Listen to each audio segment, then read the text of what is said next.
Hallo und herzlich willkommen in der Herzog-August-Bibliothek.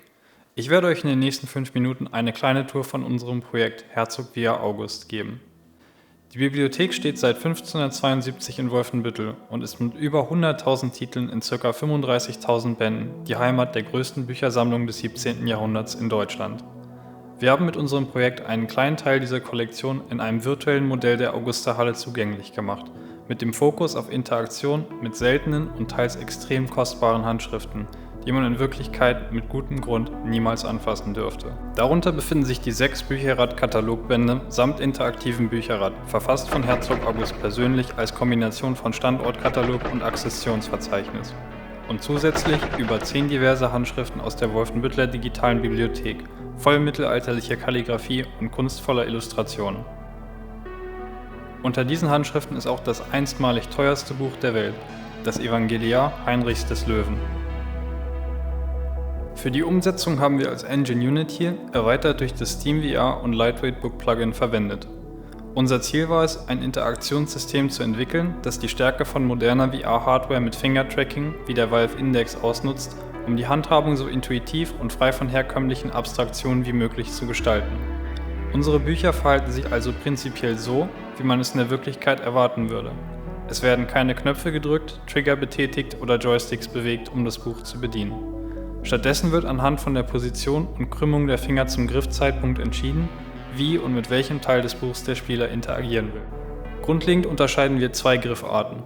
Zum einen gibt es den Grip, bei dem die Hand eine faustähnliche Form bildet und den Controller mit mindestens 2 Fingern umschließt.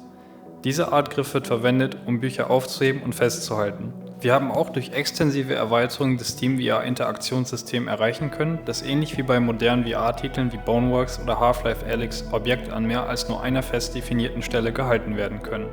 Um ein Buch zu öffnen, kann man es mit der rechten Hand an einer beliebigen Position am Vorderschnitt halten und kann dann mit der linken Hand den Deckel rechts unten greifen. Das kann in Form eines Faustgriffs geschehen oder alternativ auch mit der zweiten Griffart, dem Pinch. Der Pinch unterscheidet sich vom Grip dadurch, dass der Halt nicht vom Druck zwischen Fingern und Handballen kommt, sondern zwischen Zeigefinger und Daumen. Diese Griffart wird verwendet, um mit den Seiten des Buchs zu interagieren. Man kann ein offenes Buch an der rechten oder linken unteren Ecke mit einem Pinch greifen, um die Seite in die Hand zu nehmen. Dann kann man ähnlich wie in Wirklichkeit die Seite durch eine kreisförmige Bewegung umblättern. Um das Gefühl, ein echtes Buch in der Hand zu halten, zu vermitteln, werden die Seiten und beide Buchhälften physikalisch simuliert.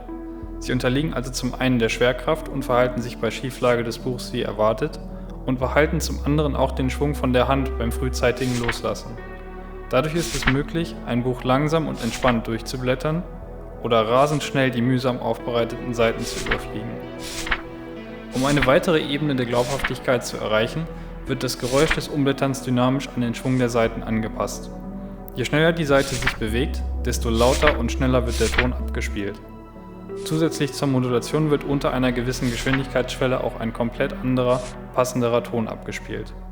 Dieses System wird nicht nur für das Umblättern von Seiten, sondern auch für das Auf- und Zuschlagen des Deckels und das Planetengetriebe des Bücherrads verwendet.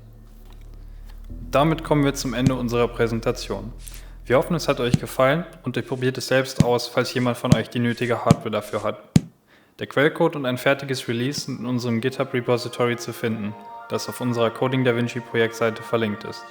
Die Digitalisierung der von uns verwendeten Bücher wurden in den Datensätzen Herzog Augusts Bücherradkatalog von Niedersachsen 2020 und Herzog August Bibliothek von Berlin 2014 zur Verfügung gestellt.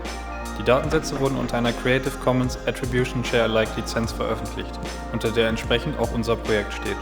Einen besonderen Dank möchten wir an Thorsten Chassan richten, unseren Ansprechpartner in der Bibliothek. Er hat uns während der gesamten Entwicklung unterstützt und ermöglicht, die eigentlich geschlossene Augusta-Halle zu besichtigen und zu fotografieren. Und er hat uns mit weiteren, teils sogar bisher unveröffentlichten Ressourcen, wie dem Vorderschnitt des Evangeliars, versorgt. Das war's von unserer Seite. Tschüss und vielleicht bis zum nächsten Mal.